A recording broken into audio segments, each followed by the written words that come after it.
观众朋友、网友朋友，大家好，我是付天少，欢迎收看《主望云霄》。美国企图用核武器武装台湾。近日，美国胡佛研究所发生了一场争执。那么争执内容是什么呢？为的是美国如何防卫台湾。参加讨论的学者有不少是反华学者，比如中国崩溃论的主要作者张家敦，再比如蓬佩奥的狗头军师余茂春。这些加入了美国籍的积极反华的华人，我们应该对他们的观点立场都已经很清楚了。那么还有一些反华的美国学者，他们在这场会议上的讨论提出的观点更加离谱。比如说，美国国际关系学者安吉洛·科德维拉甚至扬言要把核武器部署到台湾。他声称3代人以来，美国外交官通过连续削减美国在台湾地区的政治利益，来换取他们想象中的中国善意，却为北京强行夺取该岛创造了政治和军事条件。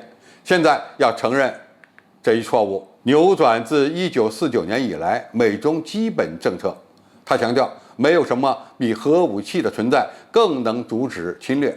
科德维拉声称自己是在台湾部署核武器派。此外还有个英国的所谓学者提出了跟他类似的观点。这名学者表示支持台湾自己发展核武器。此人就是英国大学的罗伯茨。这位政客在讨论会上提出，如果今天台湾有能力威慑对北京的入侵进行毁灭性的报复，我们甚至不会有这样的辩论。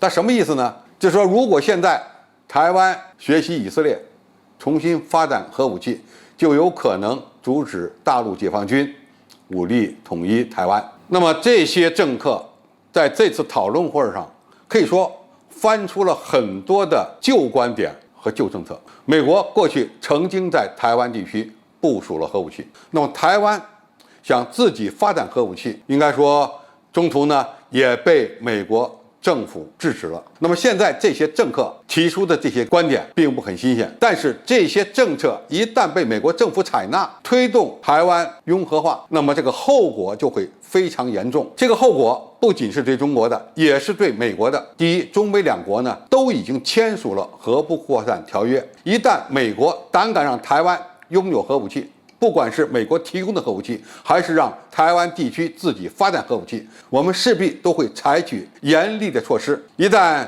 美国的核武器进入台湾，那么就预示着美国和中国之间展开了核对抗。这个核对抗的后果，美国政客心里不是不清楚。那么如果他间接的支持台湾地区发展核武器，那么作为中国领土的一个省，我们必须要采取相应的措施。这个措施应该说就把它的这种发展消灭在萌芽中。怎么消灭，这个恐怕大家都会很清楚。如果美国向台湾地区扩散核技术，就违反了你所谓的核不扩散条约。你能违反，那么其他国家能不能违反？何况世界上还有几个没有签署核不扩散条约的国家，包括以色列、朝鲜、印度和巴基斯坦。那么这些国家也以美国为榜样，将核武器或者核技术扩散到其他国家，其后果如何？美国难道不清楚吗？第二台湾是一个没有战略纵深的小岛，要想开发核武器几乎是无所藏身的。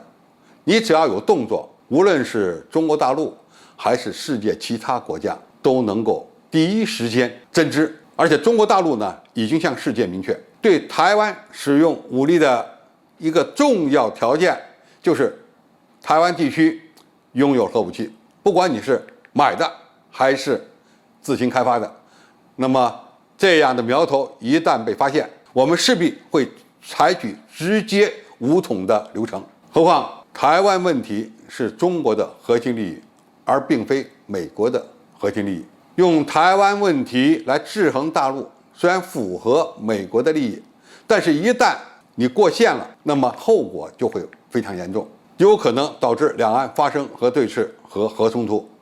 我讲的这个两岸，不是台海两岸，而是太平洋两岸。这样的事态后果是相当严重的，美国也很难承受这样的结果。这些所谓的国际军事专家或者是政客的言论，并不完全符合美国的利益，而是给美国添倒忙。另外，美国的一些保守智库、一些右翼的所谓专家政客，之所以敢于在一些智库论坛上发表核武装台湾的言论，也从一个侧面暴露出了美国政府现在的焦虑，说明他们现在已经失去了用武力保卫台湾的能力。未来台独分子会不会铤而走险，在美国的暗中支持下或者是默许下进行核武器的开发呢？我相信美国的决策者不是疯子，也不是傻子，台独分子也不要自己找死，因为谁敢决策在台湾地区暗中开发核武器，那就是战争罪犯。对这样的战争罪犯，我们必须严惩。好，今天介绍就到这里，谢谢大家收看。感兴趣的朋友，我们可以在下面的留言区留言交流讨论。我们下期再见。